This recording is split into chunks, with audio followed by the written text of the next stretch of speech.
Samuel PH.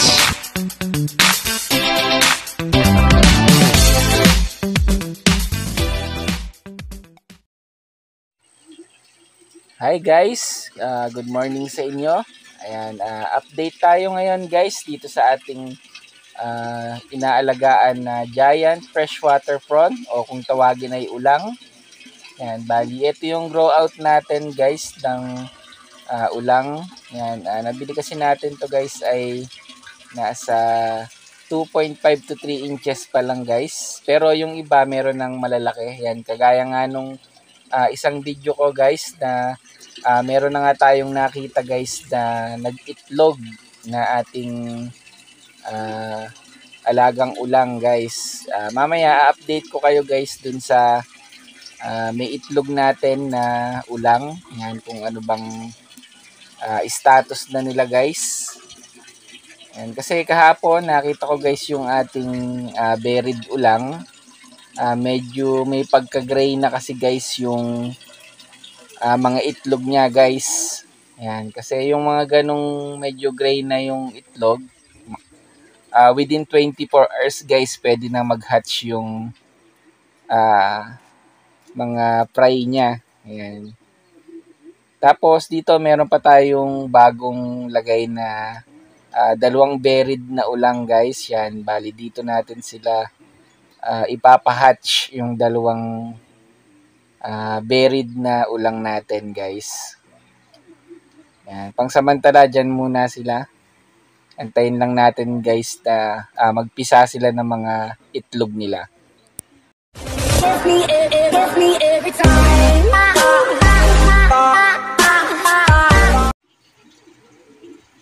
Yan guys, ito nga pala yung isa natin na buried na ulang guys. Ayan, nag-uumpisa na siya guys na mag-hatch. Yan yung nakikita nyo na mga lumulutang guys na ilang piraso.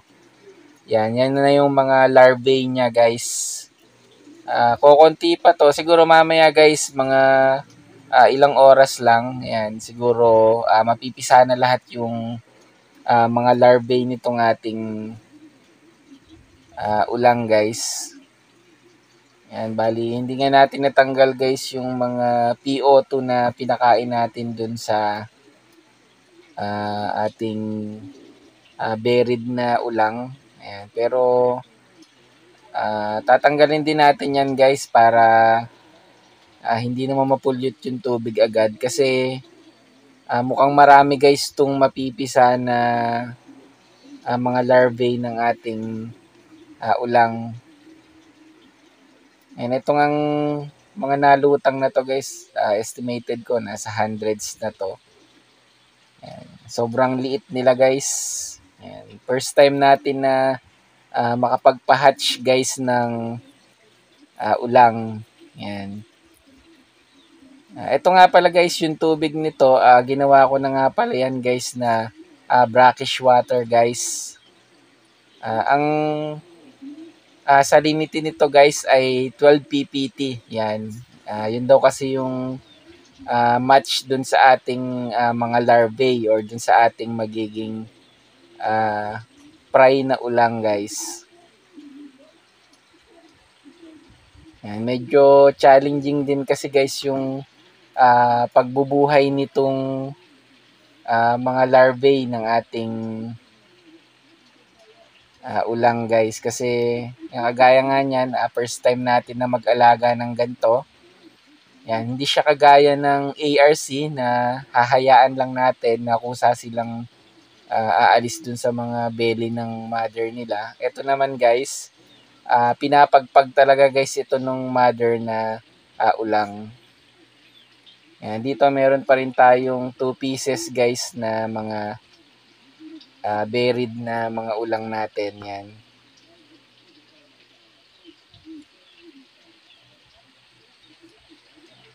Yan. Pag nagpisa na to guys, ililipat ko yung iba sa brackish water. Kasi yung dalawang pirasong na buried ulang na yon, hindi pa sila naka-brackish water guys. Ito pa lang guys, itong nagpipisa, itong bagong nagpipisa natin na buried ulang.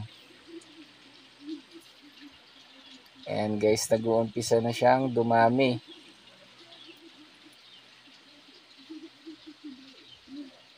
Ayan, napakaliit nila guys. Ito nga pala guys, itong aquarium natin, yan ay 15 gallons lang to.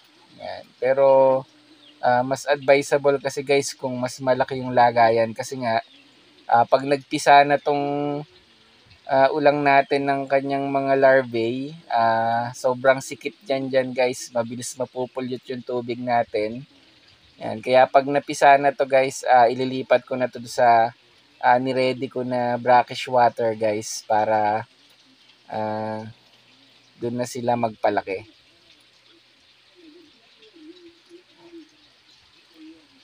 Kiss me every time.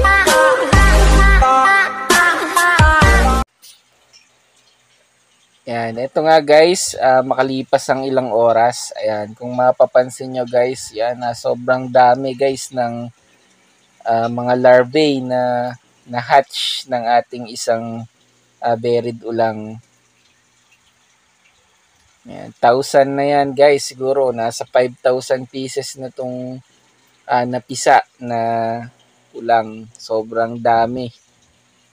Yan, kaya talagang mapipilitan tayo guys na maglipat ng ating mga larvae sa ibang lagayan kasi nga, ayan kung makikita nyo, isang female na ulang pa lang guys, napakarami na niyang magdala ng itlog.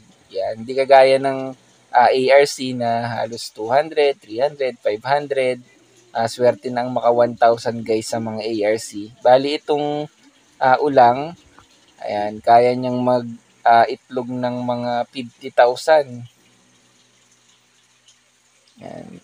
Ito nga, kung makikita nyo, kung mabibilang nyo lang to guys, sobrang dami talaga. Kasi ang liliit nito guys.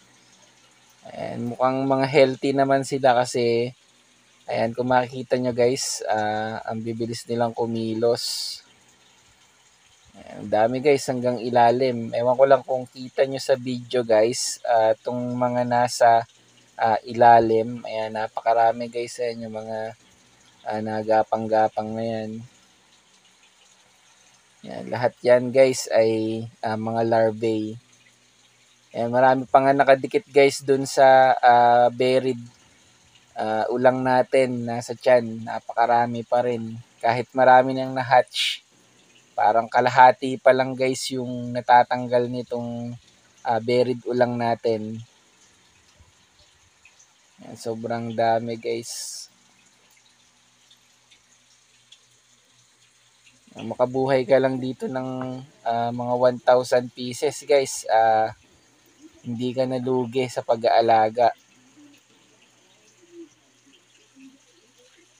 Sobrang dami niyang mag-hatch ng kanyang mga larvae. Ayan guys, sana marami tayong mabuhay na mga larvae. Ayan, bali, ang una nating papakain dito guys ay yung nilagang dilaw na itlog or yung egg yolk. Yun yung una natin papakain sa kanila kasi sobrang liliit guys ng mga bibig nito. Hindi pa nila kayang kumain ng malalaki. Yan. Bali pag medyo lumaki na sila ng konti, yan, saka natin sila bibigyan ng baby brine shrimp. Yan, may naka-ready na rin tayo doon guys na nag-hatch na tayo ng baby brine shrimp. Yan, para anytime na pwede na silang kumain noon, bibigyan na natin sila. Yun nga lang guys, ingat tayo sa pagpapakain dito sa mga larvae kasi nga mabilis mapulyot yung tubig guys.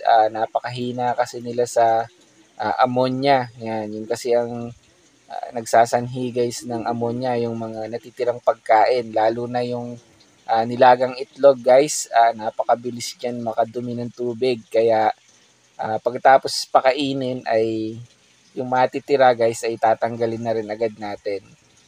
Yan. Sa mga isda kasi guys, ganun din ang ginagawa ko. Kaya alam ko na yung proseso guys pagpapakain ng mga ganung nilagang itlog. Yan, medyo sensitive talaga sa tubig guys to mga bagong pisa guys. So paano guys, dito ko na nga pala tatapusin tong video na to. Yan, salamat nga para sa mga nanood. Sa mga hindi pa nakasubscribe guys, please subscribe naman, palike na rin, and pa-share. Maraming salamat guys.